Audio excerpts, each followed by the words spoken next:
Good morning. Thank you in advance for joining us in this panel session titled Security Ratings Accelerate PCI Compliance. Sectec and its partners continue offering monthly sessions to help our partners successfully navigate this time through conversations aimed at protecting their sensitive information, their customers' information, and maintaining a secure remote connection. Today's conversation is developed by Sectec and SecurityScorecard. We would like to take a moment to tell you more about the organizers of this panel session. Sectec is a company with 50 years in the computer security industry. We create innovative solutions that help accelerate business progress in areas of services, business continuity, integrated security, physical and technological, cybersecurity, as well as process automation and orchestration. Their principles of simplicity, innovation, and customer success have made us the leading and fastest growing security and technology provider in Northern Latin America. SecurityScorecard is the global leader in security ratings and the only service with the over 1.6 million companies continuously rated. The SecurityScorecard platform is used by over 1,300 organizations around the world for third-party risk management, cyber risk monitoring, board reporting, regulatory compliance, cybersecurity, cyber insurance underwriting. With sophisticated data collection techniques, attribution of millions of proprietary and open source data feeds, and advanced machine learning algorithms, SecurityScorecard measures, analyzes, and reports risk. With an easy-to-understand A to F scale, companies with an F or below are 7.7 times more likely to be reached than a company with A.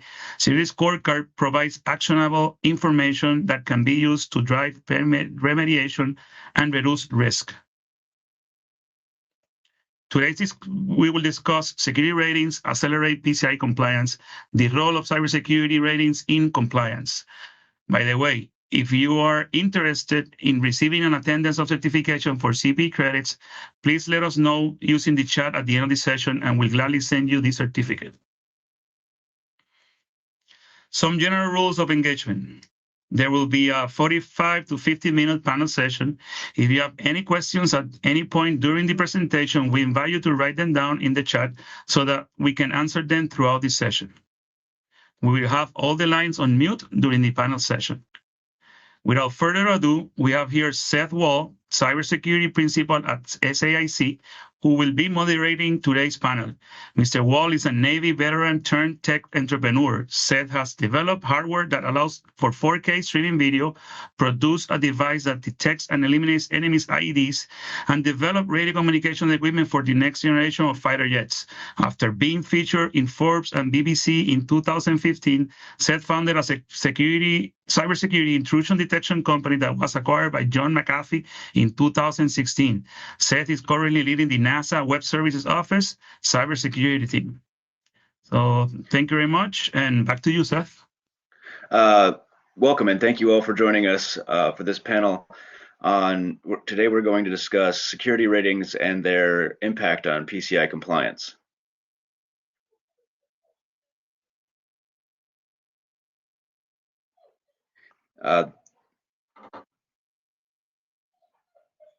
This panel is discussing how security ratings act as a litmus test for compliance, what interactions in the PCI standard are addressing emerging threats in security, how does the SolarWinds incident tie into the concept of supply chain management, and why would you want to attend this panel now?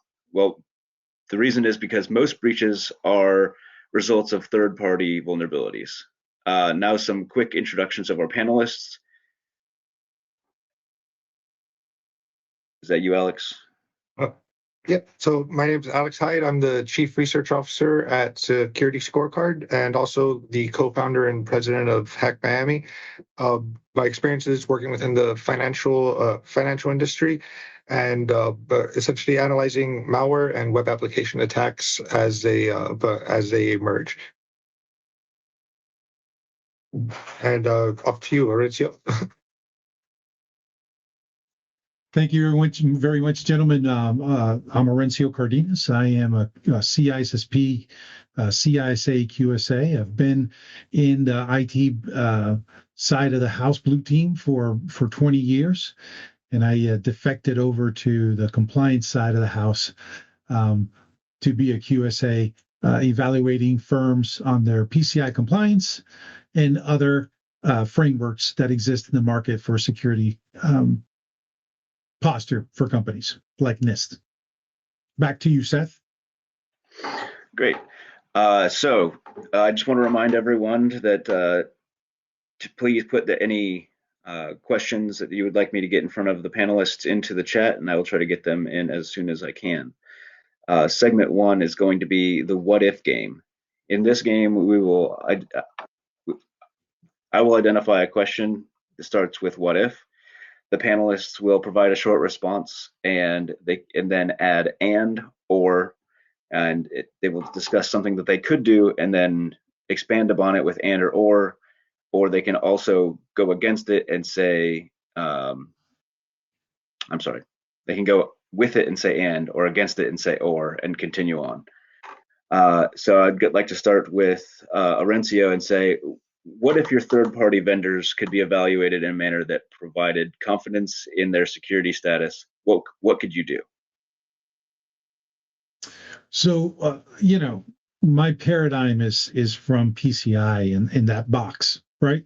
So when you talk to me about a magic placebo pill of being able to trust all third-party service providers to do their job in securing the clients, from my point of view, who I'm assessing data, trust is the problem, right? So from that perspective, if I could, okay, so and or, right? So and it would be very beneficial to the assessing process to have a way to trust a third party in a quick manner. Done. To you, Alex. Yeah, and I would add to that is the old adage of trust but verify. So current controls and compliance requirements, they require point in time assessments, and that's not always going to work, because if you're secure today, there's no guarantee that you're going to be secure tomorrow. So I would say that there are current existing standards for evaluating third-party vendors.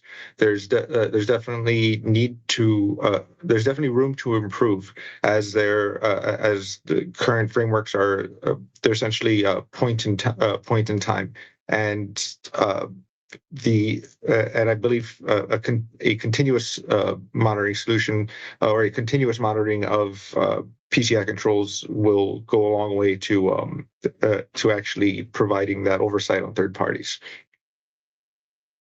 Well, can I add something to that real quick? Go for it. Yeah, go for it. Seth, if I could.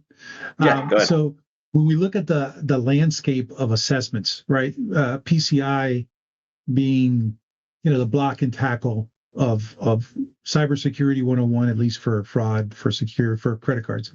Then you have SOC 2, which is over time, supposedly, right? Over a year, over 6 months, you're assessing the controls of the entity, right? From a CPA perspective. And then you have ISO 27001, which for me is a top tier, is still over time. And then you have like NIST cybersecurity framework, which is emerging as, a framework for most cybersecurity posture evaluation, right? So when you look at that over time part of what you talked about, or a point in time, right? PCI is a point in time. NIST would be a point in time.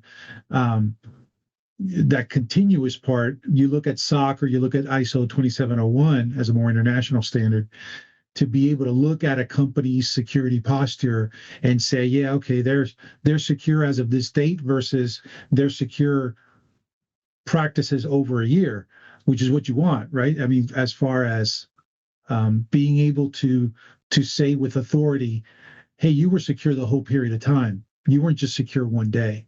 And I don't think we're there yet. At all in the practice of our industry. What do you think, Alex? I would agree with that. There's definitely a perception that if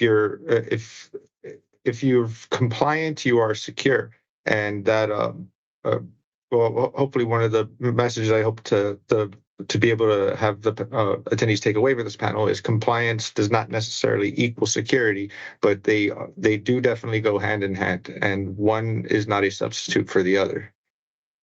What? I'd like to pivot that over to the next question. What if a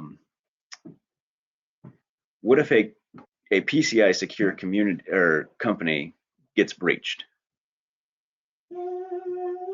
So what it would say, repeat the question one more time.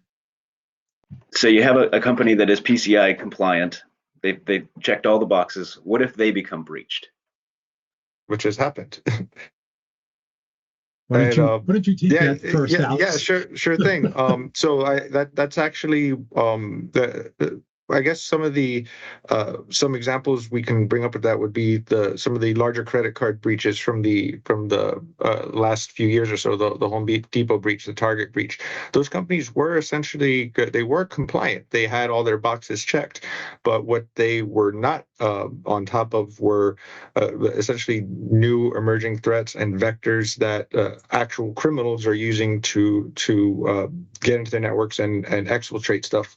So the compliance frameworks, while they might make it more difficult or kind of raise the bar for an attacker, without the actual understanding of the criminal mindset, it can only go so far. And that's true. I think the argument would be that they were compliant on the day the report was issued, but afterwards they were not compliant, would be the PCI official way to look at it from that perspective, right? I think the ones that you're referring to were, obviously third party. There's some third party was breached, and then that allowed the bad actor to pivot into the target company and get credit card information, right? Yeah. So that was an HVAC. Yeah, and it was an HVAC third-party vendor for Target, so it wasn't even necessarily that had anything to do with the payment processing. It wasn't even a financial vendor. It was a maintenance vendor. And just because the networks are connected to each other, the ability to pivot once you're inside the firewall or once you're inside the network, it's pretty much game over. To this day, a lot of networks, a lot of enterprises will still run on the eggshell model, where you'll have a hardened perimeter but a GUI internal. So as long as you're able to get past that initial firewall, which third-party vendors are essentially provisioned behind it, it becomes a different threat landscape. Yeah, and I think a lot of what would you see to Seth, your question is what happens when a PCI, what happens to the trust in the compliance when a company that was supposedly compliant becomes breached?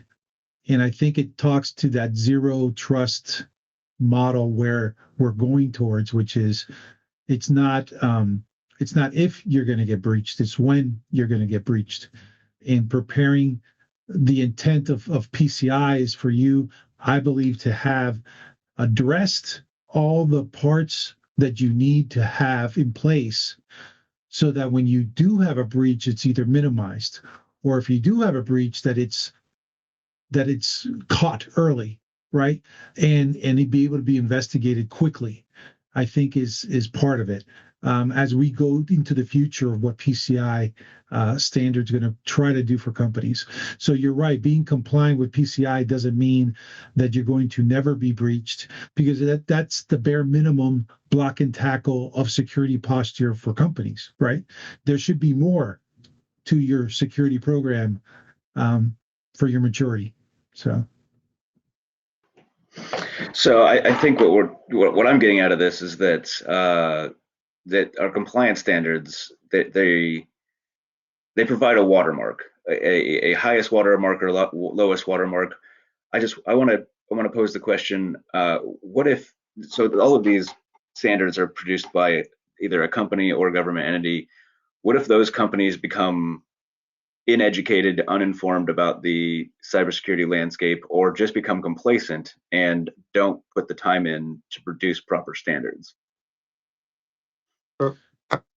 I mean, I kind of feel like that's where we're at, and it's not because I don't necessarily think it's because companies are being complacent or not doing their due diligence. I think it's there a lot of companies just aren't aware of the rapidly shifting of the new types of stuff that's coming out. They're essentially companies are not criminals. So from the cybercrime perspective, so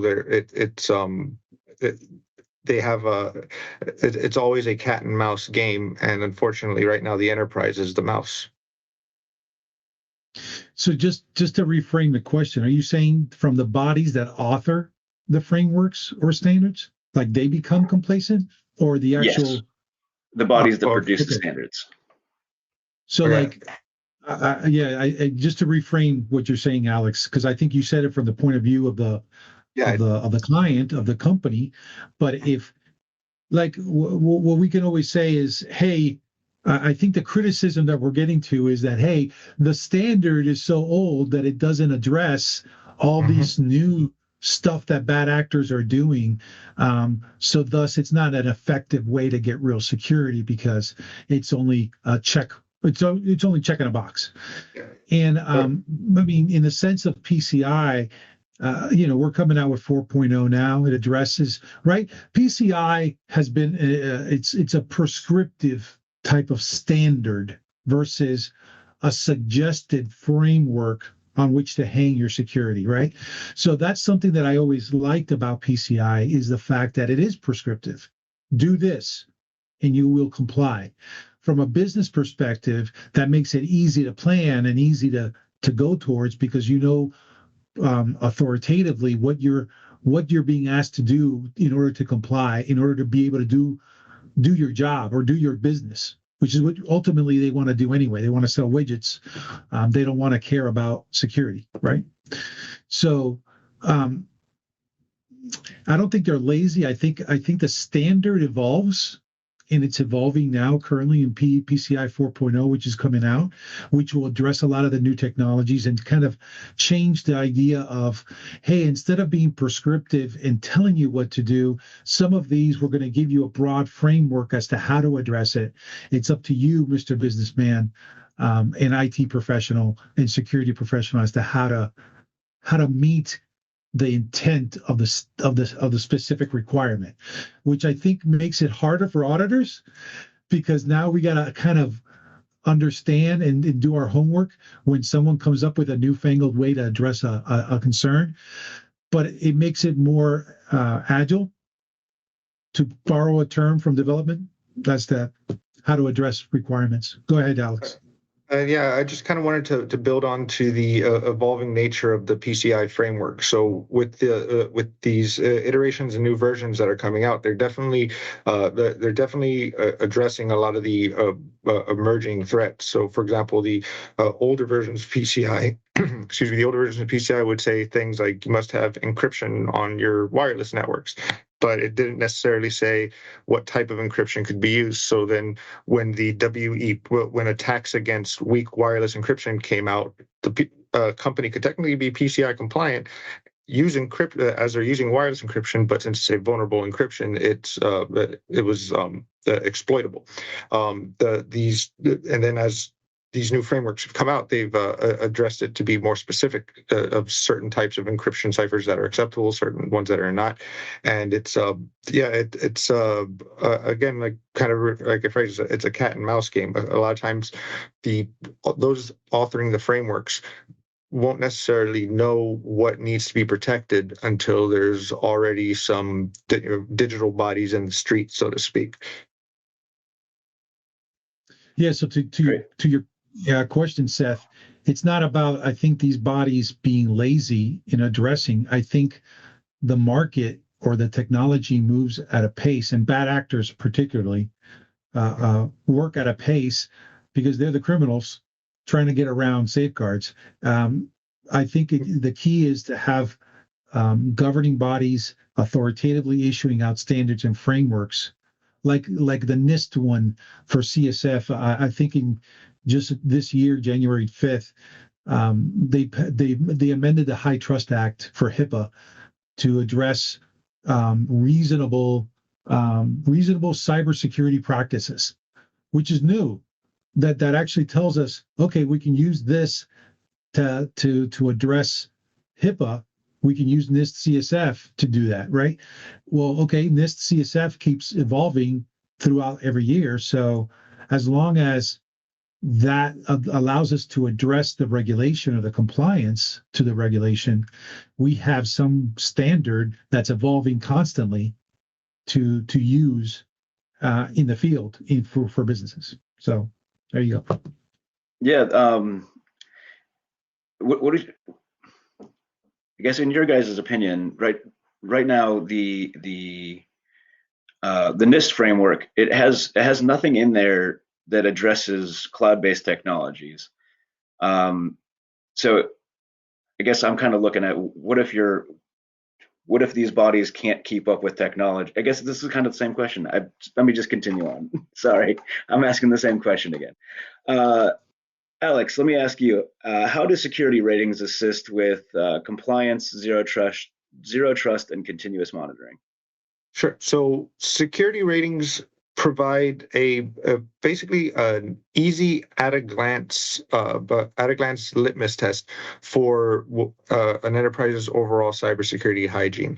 I would compare it to in the physical world, walking down a street, and if you see a building that has busted out windows and is all spray painted, you have a pretty good idea that the inside of that building is going to be just as damaged or vulnerable to access.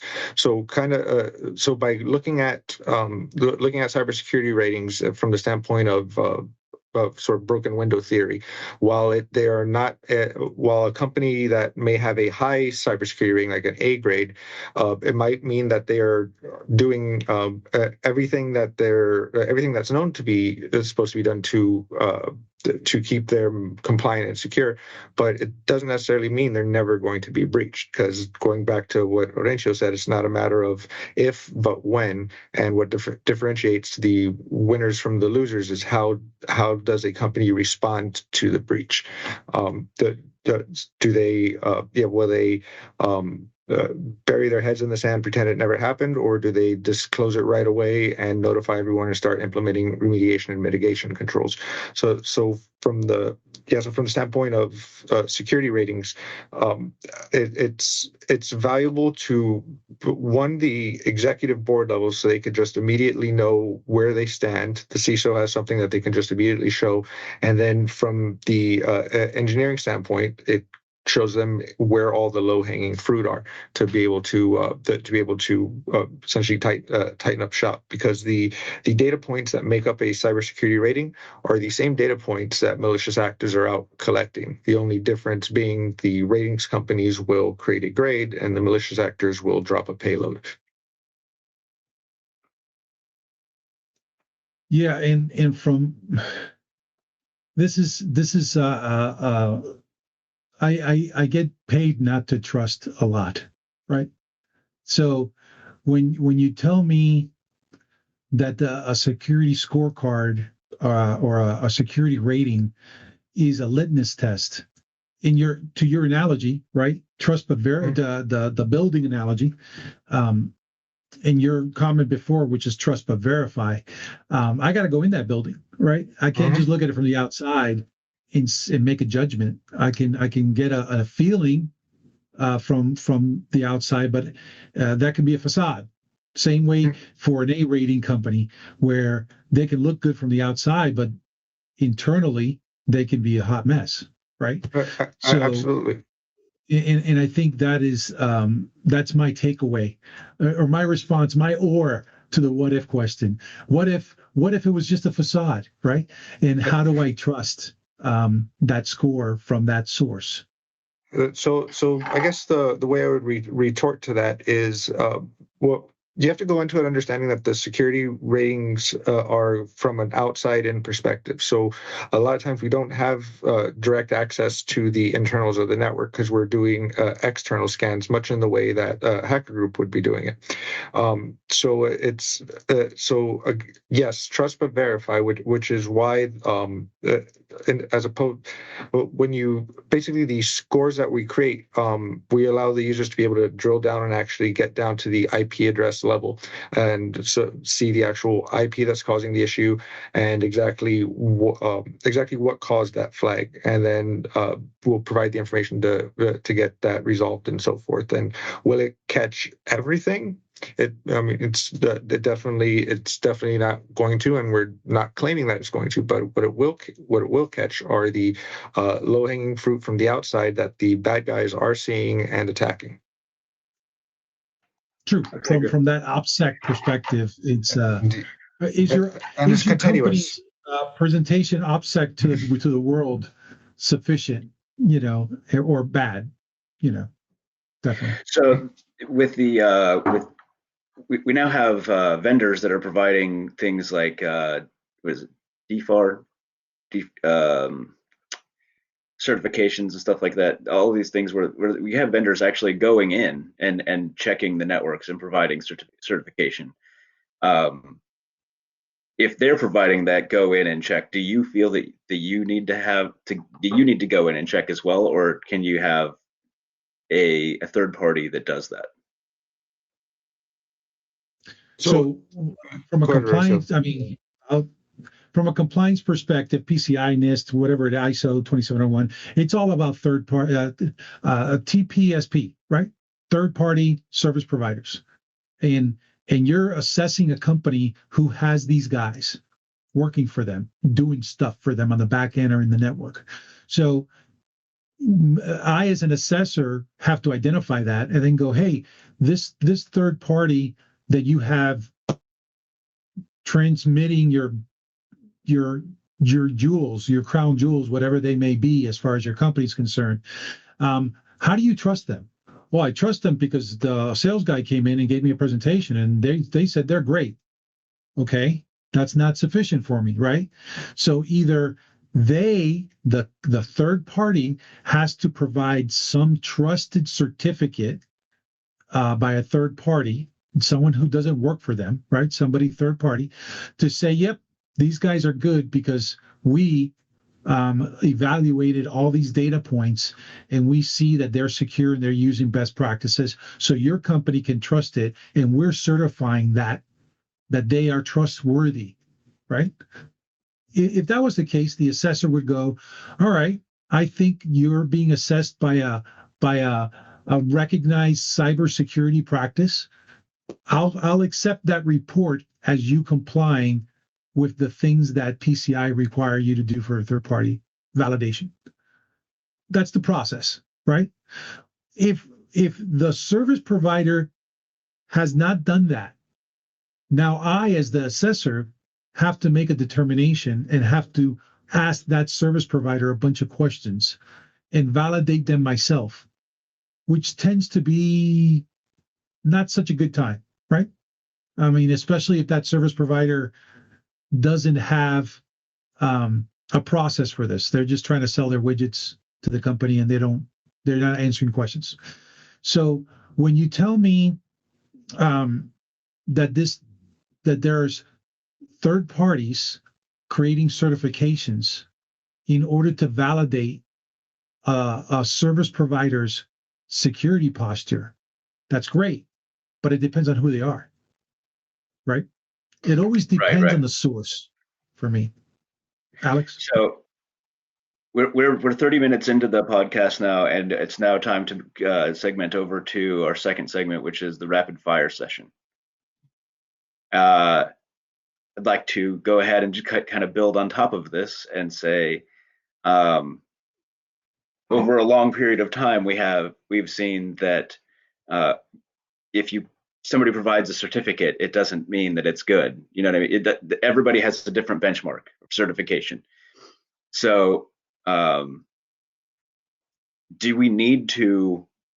everybody need to just check all of their vendors themselves, or can we actually trust certifications and frameworks and benchmarks? You want to take that one first, Laurencio? Or would you like? Okay, I'm sorry. I thought I was talking too much, but yeah. Either way, certificates. whoever would like to go for it. Right. So I'm going to differentiate certificates from the techie certificates on a website, right? Type thing that validates that you're going to where you're going to, certificates for compliance, and can we trust them as a source, right? So I got two things for each one. One's kind of linked back to the SolarWinds exploit that talk about supply chain, the ultimate third-party hack, where their certificates on their actual technology wasn't trustworthy enough, right? Versus, I'm sure SolarWinds, and I don't know this for sure, but I've been looking around. I'm pretty sure they have a whole PCI section on their website that they're PCI compliant, right?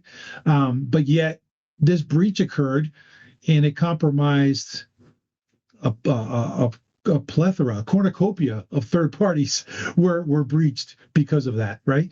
So was the certificate PCI, NIST, ISO, SOC that I'm sure SolarWinds had, should we have trusted that if our client had that technology in their network? And it turns out that the reality is that they weren't secure. But as far as the process of compliance, they were meeting the requirement for demonstrating that they did evaluate their third parties. So, all right. So Alex, do you think that this? Oops, I'm sorry, Alex. Do you think that the certification model works, or do you think that there is a better model? I think it's probably it's the best we have for now, but it definitely needs improvement.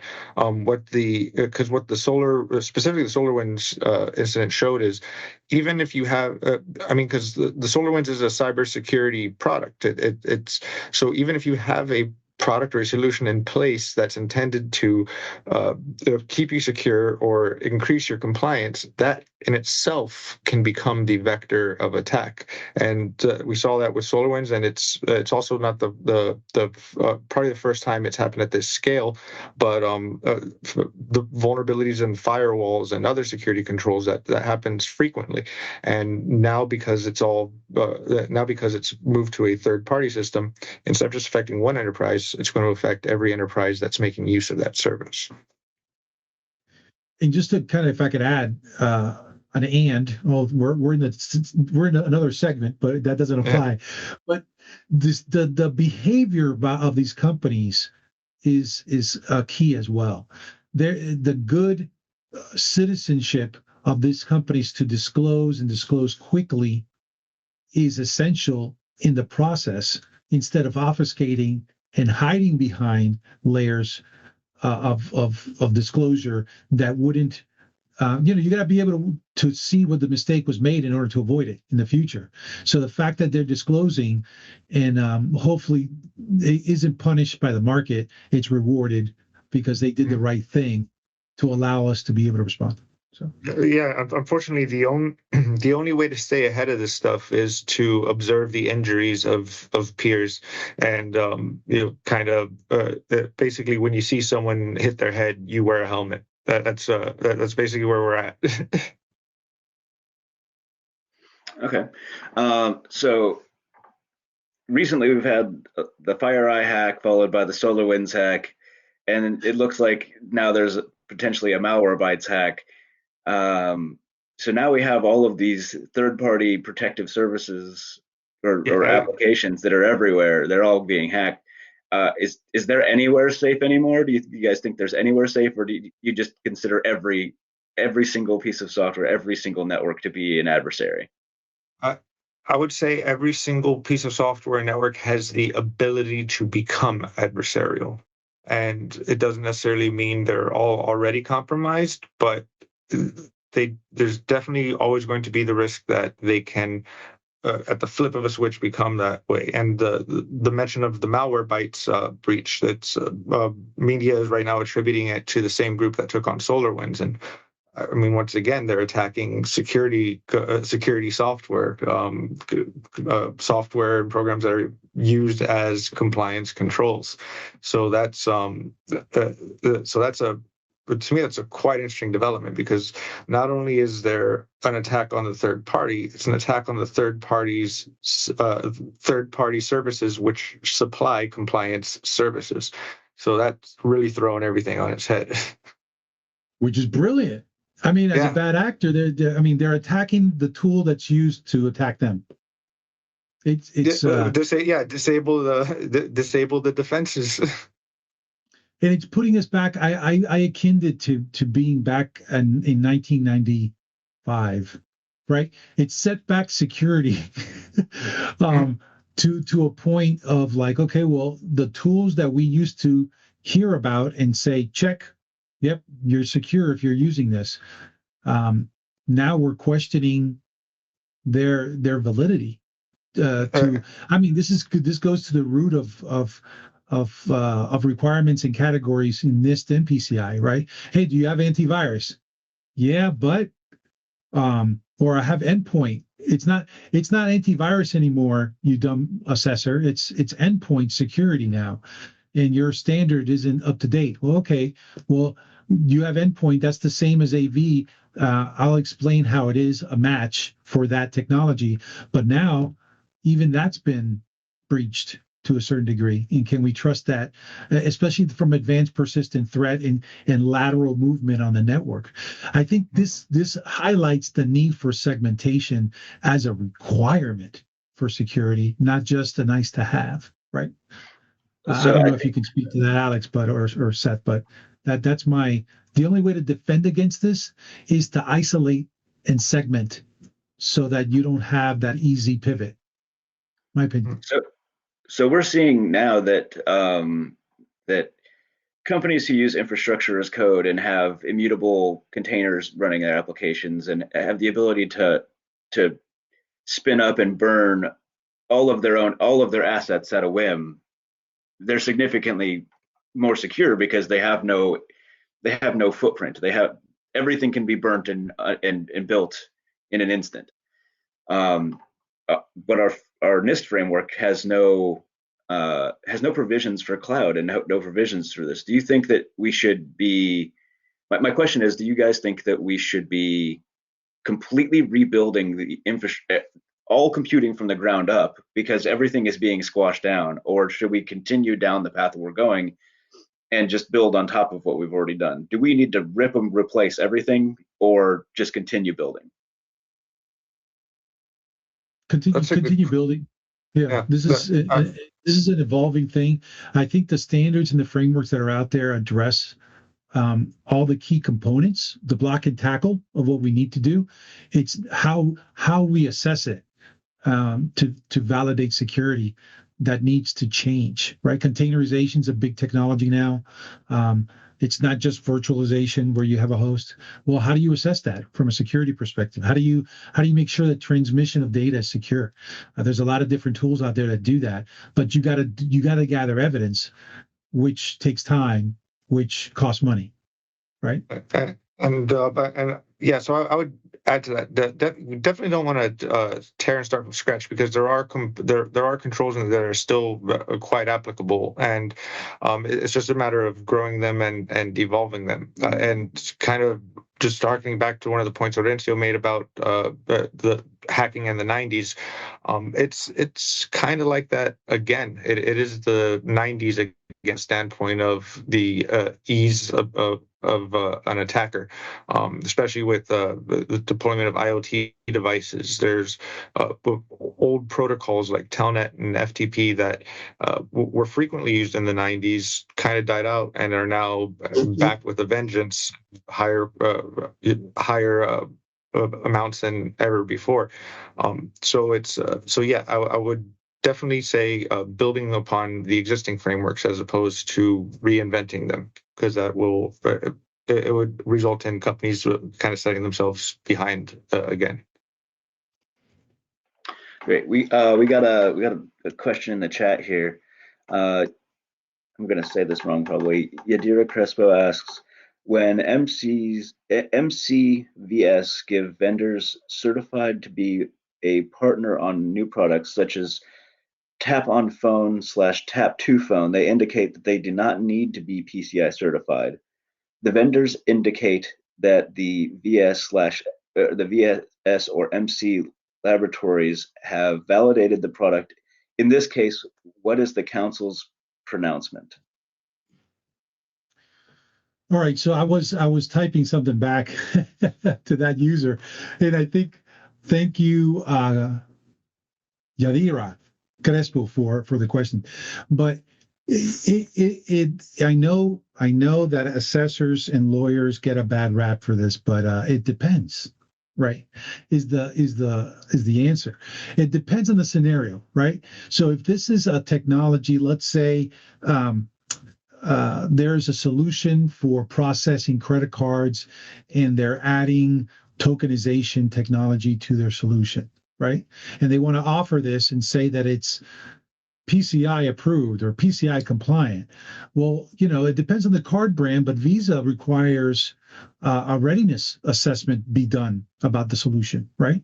Maybe not a whole report on compliance, but you got to be able to do some sort of validation that the addition of this tokenization technology to your solution is done in a way that's compliant, right?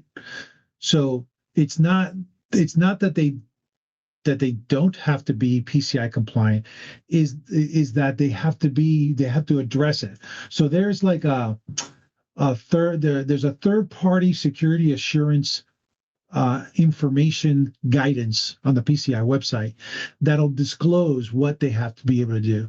So it's still something that they can't just make their own determination that they're PCI compliant and go on with their day and tell their customers that they are. They have to either have an internal ISA or a third-party QSA to be able to assess that solution and sign it. Why? Because they can self-sign some attestation that they're compliant, but would you trust it if they signed it themselves and didn't have a third party look at it? I don't know. So that's my response to that, and I'll be glad to talk to you much more offline about it, Yadira, for the depends part of the answer. So. All right, so we are 45 minutes into the cast, and that brings us to segment 3, discussion.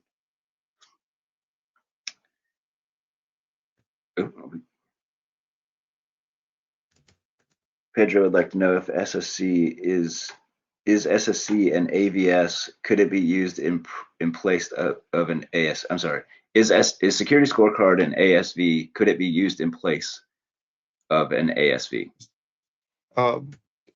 Forgive me. What would ASV stand? The acronym of ASV? Approved scanning vendor. So the PCI standard requires a third-party approved scanning vendor to scan their external IPs for vulnerabilities. So the security scorecard, the reports that it generates, they would definitely cover the external, the portion of that, and there's also a PCI compliance mapping feature within the platform that will automatically take the discoveries that we'll see from the outside and then map it to the existing the PCI framework. So it can definitely assist on that aspect of things. So the answer is no. It's the answer is security scorecard is not a. Well, I don't think it is at this moment an official ASV, but it could be in the future, and at the moment it will augment current ASVs. So it's in the roadmap. It's in the roadmap, but currently it's not approved. The buzzwords, we got to use the buzzwords, Alex. It's not an approved scanning vendor, but it is a type of vulnerability scan. That's an interesting question, right? So does security ratings as a technology, as a service, address requirement 11 of the PCI standard? And I think the answer is, I think it's a data point that adds to the maturity of the company using it, but I don't think it's not a replacement for a pen test, right? 100%. Yeah, it definitely do not use security rating services as replacements for in the weeds inside your network pen test. It is an augmentation, but it's intended to be an augmentation of that, not a replacement for that. I don't know if we answered your question, Seth. Sorry. That's great. Alex Rich is asking, what makes an ASV an ASV, and does PCI require that ASVs are leveraged on third parties, or is this scope limited to the organization itself?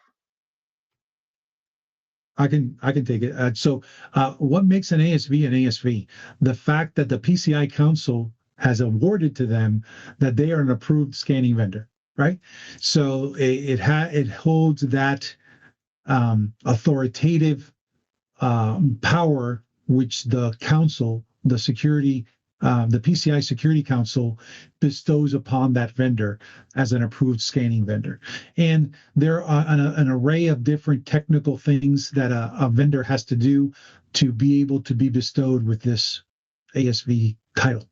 So, and I didn't hear the second part of what makes an ASV. What's the second part of that? I should just read it. PCI leverage on the third party, okay, or the scope limited to the organization itself.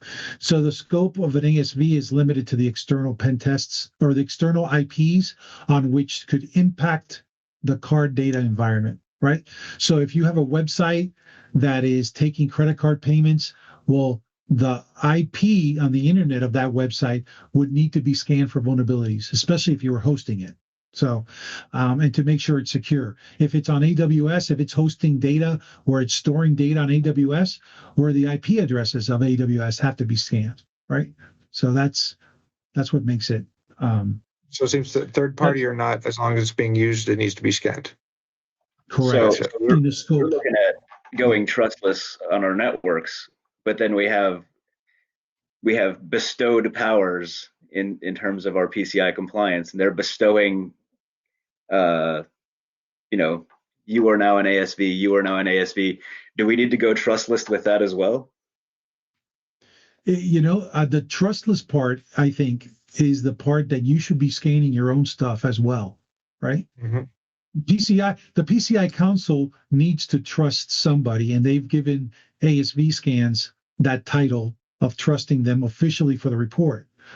But no, you should be running your own scans as an entity, as a company, as somebody running a network. You shouldn't just be trusting a third party because they can be breached. So you should be running your own scans. Now, does that add an extra cost? Yeah. Do you have to keep talent in-house that knows how to scan? Yeah. Or hire somebody third party to do it. My opinion. There's a ton of open source continuous monitoring type of scanning software available on GitHub for those who basically for those who don't want to have to go out and purchase a solution and would want to build it in-house. Those types of solutions exist, and we definitely encourage people to look into ways to either build it yourself or find a solution provider, because the worst thing that you can do is nothing. True. Yeah, and I think we're seeing now that if you find a solution provider, you're using the same solution as many other people, and then that opens you up to their problems. So being able to, that comes down to security by obscurity, by just being small and not having a standardization, but it also keeps it segmented. Right. Segment, man. It's all about segment. So we're about 4 minutes early, but I'm going to move into segment 4. Final questions to all the panelists. I'm going to start off with what is the one thing we should all keep in mind when using security ratings to address compliance, be it PCI, NIST, or ISO, etc.? Sure. Yeah, I'll take that one. The one thing to keep in mind is that it is a reference point, and it is essentially that's the main takeaway. That is, it is a reference point. It is it is a bit of data that's boiled up from many different points of data, and it's important to understand how that rating was created and how it applies to and how it's impacting the impacting the compliance posture, as opposed to just taking it for face value as, oh, they have an A, they're never going to get hacked, or oh, they have an F, they're going to be getting hacked every day. It's important to understand the context and the ability and the way that the grade was or the score was created. And at Security Scorecard, we have a public trust and transparency portal where we will outline all of that for the general public. Yeah, my response to that specific idea is garbage in, garbage out, right? So I gotta trust that what the company is doing, whoever the rating authority is using data points that I would use to assess the posture of a company. So when we look at security ratings, they may help with requirement 1, right? Traffic exiting a company. Well, that's viewable. I can see that. That's public. And then from that, I can pivot and make inferences about their internal practices, right? Based on what I see coming in from the outside. And that can speak to requirement 2, requirement 5, requirement 6 about their development. If they're developing software in-house, I can make inferences about what they're doing inside their company from what I see outside. And then definitely it can address requirement 12.8, 0.4 or 0.5 that talk about, hey, does the entity have a program to evaluate the third-party service providers, right? That's a good fit for security ratings. But it's an augmentation, like what Alex, what you were saying. It's not an end all be all. It's something that it adds to the maturity of the entity's programs to be able to show that they're compliant. So, okay, let me go back to go on to the next question. What are the right, wrong, and innovative ways to use security ratings as a tool?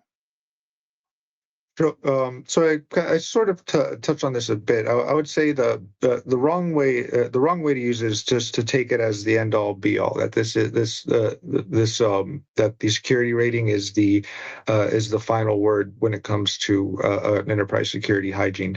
The right way to use it would be as a guide, something that you can use to start pulling the string, pulling the thread on the sweater, as it were, to figure out exactly where all the issues lie and map the reality of what's out there and discoverable to the compliance frameworks. And when it comes to some of the innovative ways that we've observed our platform being used in ways that we didn't even really ways that we never intended, but our users came up with it.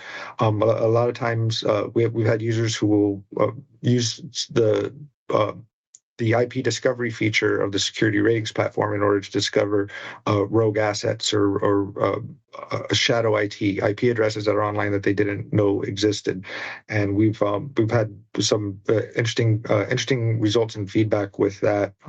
There's we even had there's a law enforcement agency that discovered a server that was running covert operations on it that we had managed to attribute to them, and they were able to get that closed off. And that was another one we didn't expect. And we're also seeing cyber that's the insurance. kind of stuff that's like case studies that are interesting, right? Like, how does this exist in the real ecosystem of security?